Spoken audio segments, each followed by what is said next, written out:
Ben, bons días. Imos comezar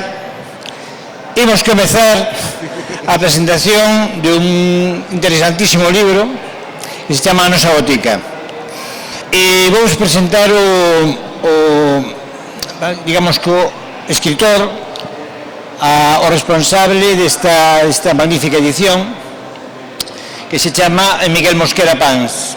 Miguel Mosquera Pans é un escritor ourensán, dietista, novelista, poeta, ensayista, colaborador en na sección cultural da región, pero tamén en catálogos de arte. Unha persona pois moi vinculada ao mundo da edición e da creación literaria. Foi galardoado en distintos premios en España e en América principalmente. Queda de Galicia, pero bueno, iso é algo que forma parte de da nosa cultura, non ser profetas na terra. Bueno, recentemente foi finalista no certamen de literario internacional en Nova York, no Latin America Alliance, polo poemario Aromas da cidade de Ourense. Foi diplomado de honor na categoría de ensayo no certamen en Perú. En terceiro premio de poesía, Yolanda Sáez de Tejada. E, bueno, pois é unha persona que leva, isto foi recentemente, pero xa leva recollendo galardóns e premios pois, en toda a súa andaina. Con Cumio, pois, xa te publica a súa terceira obra publicada en Cumio. A primeira foi Lendas de Ourense, na súa especialidade de etnografía, e nos recolle, pois, precisamente lendas de todos os concellos de Ourense, prácticamente, están prácticamente todos tocados, e aí, pois, un traballo por recopilación en situ, en obras, en bibliografías, e, bueno, perfectamente está todos os concellos de Ourense aí vinculados. Por petición, dixemos que fixéramos algo de Galicia e fixémonos un segundo libro que toca precisamente o tema de lendas e mitos de Galicia, pero de toda Galicia, non só de Ourense. E estamos na terceira obra, A Nosa Botica. Bueno, como non me di, A Nosa Botica pois, é un libro que recolle precisamente eses elementos que sirven para curar ou para paliar de plantas e elementos que temos moi próximos en Galicia, non? Concretamente, non traballamos plantas raras, sino plantas non chamemos vulgares, pero sí comuns, fáciles de atopar. Vou coller aí a nota para non esquecerme. Bueno, o contido deste libro é como un libro de fichas, non? Pero antes de comezar as fichas, advírtenos de cousas como a legislación, que tipo de plantas imos topar, autóctonas ou plantas que se foron adaptando aquí, partes da planta, como se recolectan, que se utiliza de cada planta, perigos que nos dá cada planta tamén. E en 52 fichas, con 52 plantas, nos vai amosando, pois, bueno, onde está, como hai unha foto, como a vemos, que se colle de cada unha, que se utiliza de cada unha, como facer, bueno, estas cousas casi mellor que explique el, porque el, digamos, nos pode debullar un pouco cada ficha como funciona. Para nós é un traballo interesantísimo, bonito, é un traballo que hai que ver con moito cuidado, porque non é recoller simplemente plantas e utilizalas para as nosas doenzas. De feito que ao final hai uns índices moi interesantes de doenzas e como tratalas, pero é interesantísimo porque unha vez máis, xunto cos outros libros de lendas e tal, é coñecer non só o noso caudal, o acervo cultural, sino tamén o natural. Conocer Galicia en todos os sentidos para nós é unha riqueza, ten que ser unha riqueza para todos.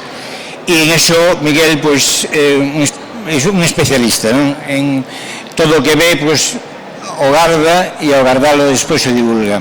Bueno, xa non sigo máis, que fale Miguel, que para eso está, e a parte que quen debe defender precisamente este traballo tan bonito. Nos agradecemos a Miguel que este siga con nós, que non nos deixara, e casi podo xa aventurar que vai haber novedades moi interesantísimas e moi interesantes no coñecemento da nutrición de nenos, para nenos, mellor dito, e tamén un xeito coidado e agradable. Veixo vos con Miguel. días, moitas gracias a todos por estar aquí. Bueno, Cándido xa fixo casi unha semblanza do que o libro este. Eu pensaba que tamén era unha débeda pendente con todos, porque hai algún libro de medicina natural, de fitoterapia, pero que polo xeral a xente acaba dicindo sempre son plantas, non pasa nada. Bueno, a verdade é que se non pasa nada tampouco ten moito sentido usalas, precisamente porque conteñen sustancias farmacolóxicamente activas e porque foron o remedio durante séculos para moitísima xente, e polo que eu pensaba que había que poñer tamén cales eran as consecuencias de usalas. Pero este é un libro que xurdiu pois cara ao ano 93, 94, porque a nomenclatura en galego era unha nomenclatura escasa e evidentemente acontecía o que aconteceu pois co galego, todas as formas dialectais do galego, hasta que se impuxo pois o galego normativo. En esas formas siguen existindo en moitos lugares de Galicia plantas que se chaman de infinitos xeitos distintos, e todo eso había que reflitilo, e foi cando, bueno, empezou todo un traballo de escolma, que inclúe non só plantas medicinais, lendas e moitos outros saberes que son nosos, e que para min foi un auténtico honor e un placer ir recollendo para despois poder ilo colocando en libros para preservalo como un patrimonio que é de todos nós. No caso da nosa botica, un dos retos que me plantexei desde o primeiro momento era facer un libro asequible a todo o mundo, porque evidentemente eu se teño que falar con un mecánico de mecánica, pois é un home que me dá 5.000 voltas porque eu non teño nin idea. Eu pensei que o feito de facer unha guía e que fose accesible a todo o mundo requiría un linguaxe asequible e un contido que fose realmente aprehensible por todo o mundo, que quizás o máis difícil, porque é fácil escribir un manual técnico, para un técnico é unha cousa doada. O difícil é escribir un manual que todo o mundo poda entender. Por eso, porque as plantas medicinais durante séculos unidas a sustancias minerais e sustancias animais foron a base do que se coñeceu como a medicina natural, que non a popular, que é unha cousa distinta. A medicina popular baseouse sempre na fe, nas crenzas, na religiosidade, e tamén inclúe, como non, pois a practicantes da medicina popular, desde atadores, xente que nun momento determinado combinaba esas dúas medicinas, non? Pero no caso da nosa botica eu estou convencido de que había que explicar como se pode usar a medicina, como se poden usar esas plantas, como se poden recoller, como se teñen que procesar, pero na casa de un, é dicir, que as cousas que ten un na casa. O que non se pode dicir a ninguén é vai mercar un matraz para preparar este extracto, non. Con as cousas que un ten na casa, cas culleres, cos vasos, cas olas, cas cousas que un ten na casa, para que fose o xeito máis práctico. Por iso tamén existen preparacións que non figuran aquí. Aquí non figura, por exemplo, un aceite esencial, porque para iso compría destilar, e a moi grande parte da xente non ten un alquítara na casa.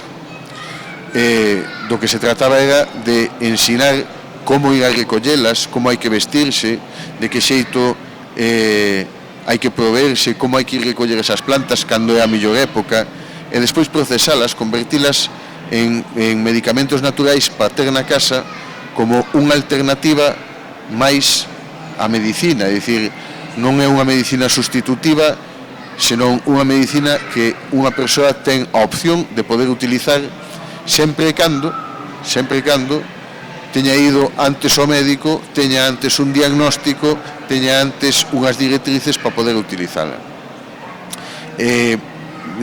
Basicamente, pois esa é a idea deste libro. unha idea que despois pois ten un apéndice de notas no que se reflicten pois cuestións que entran xa dentro do ámbito antropolóxico, non? Pois, por exemplo, de como se usaba antiguamente algunhas cousas. Hoxe nós non concebimos que se faga unha vasoira de xestas, pero antes a xente facía vasoiras con xestas ou de usos que, valga a redundancia, están en desuso, como é, por exemplo, as tortillas de plantas medicinais que se facían antes, que no canto de facer, pois, por exemplo, unha infusión, pois o que se facía era meter a planta moída dentro dunha tortilla para usar. E unha das ventaxes que supoño eu que ten este libro é que non obsta para que se unha persoa que en un momento determinado pode ir a unha farmacia ou unha dietética ou unha parafarmacia e buscar estas plantas para estar seguro de que son as plantas que busca, pero entre mentes o que permite é que esa persoa salga, pasee, salga de casa. Hai xente que está na casa e que se cadra unha guía de setas ou de cogumelos ou unha guía de plantas, anímaos a salir e non estar sempre pechado na casa, porque, bueno, hai xente que por desgracia está así. Entón, eu penso que cubre un abanico moito máis amplo que simplemente a información, que espero que sea realmente unha información que axude a quen queira consultala.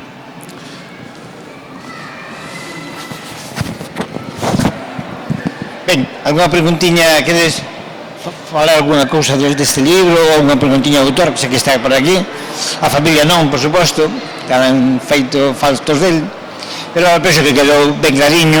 E iso te digo, é único decir que, bueno, están pasando aí as fotos das plantas, pero atopamos cousas como allos, como cebolas, como loureiro, como a tona dun carballo, como a flor de azar, cousas que diste, e isto, con isto se pode facer algo? Pois sí.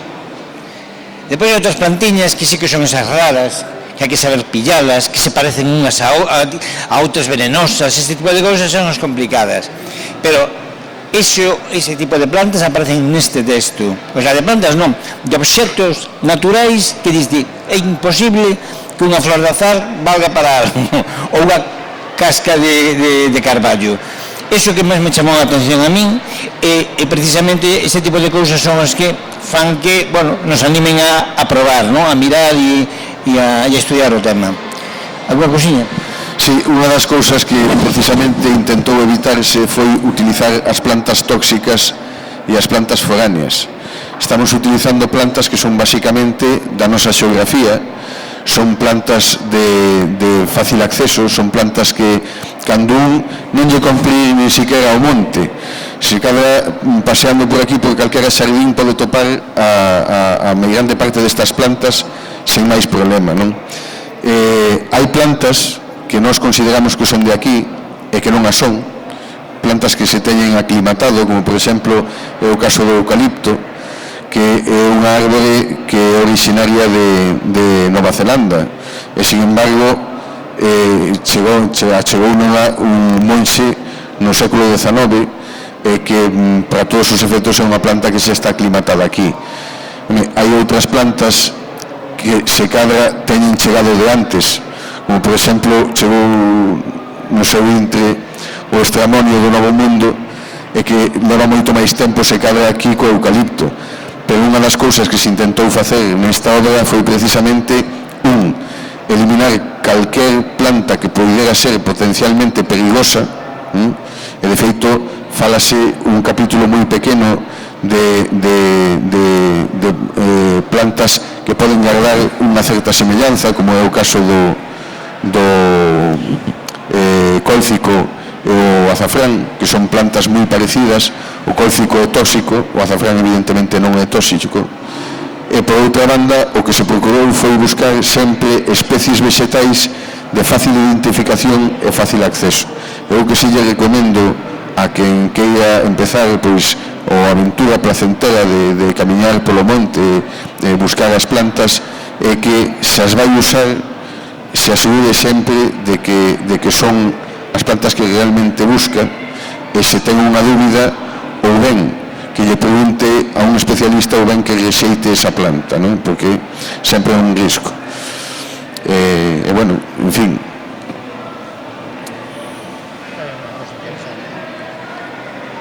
Así. Tamén, certo, sí, ten ao final un apéndice de lecturas que poden resultar de utilidade, de libros que, bueno, están escritos algún no século XVIII, pero que, bueno, que está disponible na Biblioteca Nacional, porque se alguén ten unha dúbida, e outros que, bueno, supoño que poden toparse facilmente. Eu teños na biblioteca, que fala precisamente tamén de plantas medicinais autóctonas, como son, por exemplo, os traballos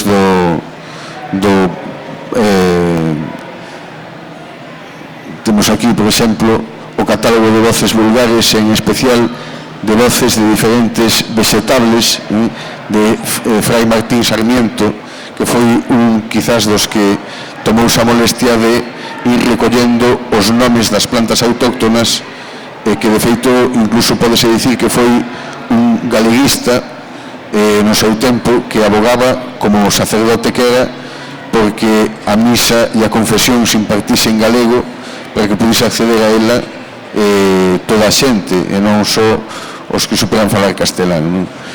Que foi tamén responsable de ir facendo unha escolma de nomes de plantas que había en Galicia, se cadra que a limitación de que só recollía as plantas por onde iba, como dixen casi ao principio, o galego é unha lingua moi rica que ten distintas formas dialectais, non? Según en que zona. Todos sabemos que bueno, hai sitios onde unha cousa chamámoslle dun xeito, en outro lugar de Galicia chamámoslle dun xeito completamente distinto, non? E que se cadra unha mesma planta, que isto sucedía moito ao empezar a facer os estudios xenobotánicos, pois chegabas a nun radio de se cadra 40 kilómetros, nun sitio decíanche que era unha solanácea, no outro que era unha rosácea, no outro que era unha lilácea, e en cada sitio chamabanlle dun xeito distinto e usábana para calquer cousa menos para calquera en común. Entón, un pouco o que pasou con Fray Martín Sarmiento é precisamente eso tamén, que solamente recolleu por onde pasaba, pero bueno, esta obra ten unha nomenclatura moito máis ampla. Entón, pois dá os nomes sempre, evidentemente, na nosa lingua, en latín, porque o idioma que se usa sempre para identificar as plantas medicinais, para que nunca haya confusión.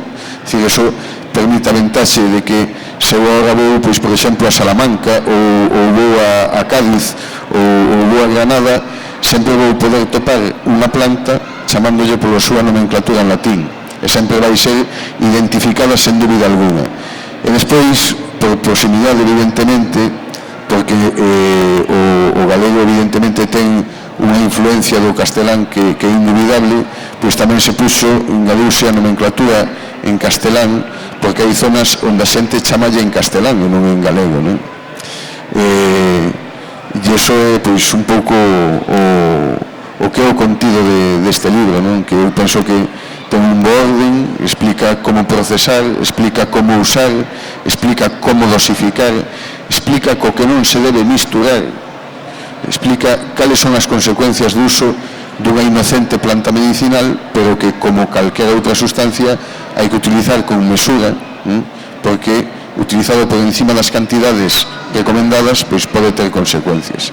E que eu penso que está moi estruturado, e que o que teño que dicir non só desta obra, senón de xeral de calquer libro que calquera persoa poda ler, que aunque normalmente ten, pois, escrito o nome do autor, neste caso, pois, estos teñen o meu nome, que tamén teño que dicir que o libro é o resultado de actividade de moitas persoas, é dicir, desde que se concibe un libro hasta que ese libro chega a mau de un lector, pasa por correctores, por maquetistas, por coordinadores, por fotógrafos, por ilustradores, por un montón de xente máis que traballa desde nunha editorial hasta nunha imprenta ou nunha distribuidora ou un transportista, e que de feito é moito máis que simplemente o lugar onde nos podemos identificar todos,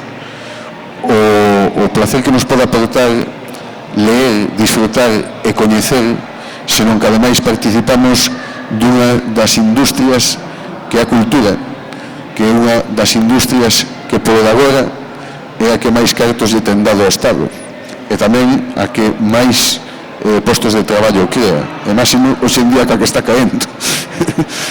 E nada máis, se alguén quere facer alguna pregunta ou o que sea, pois aquí estou disponible.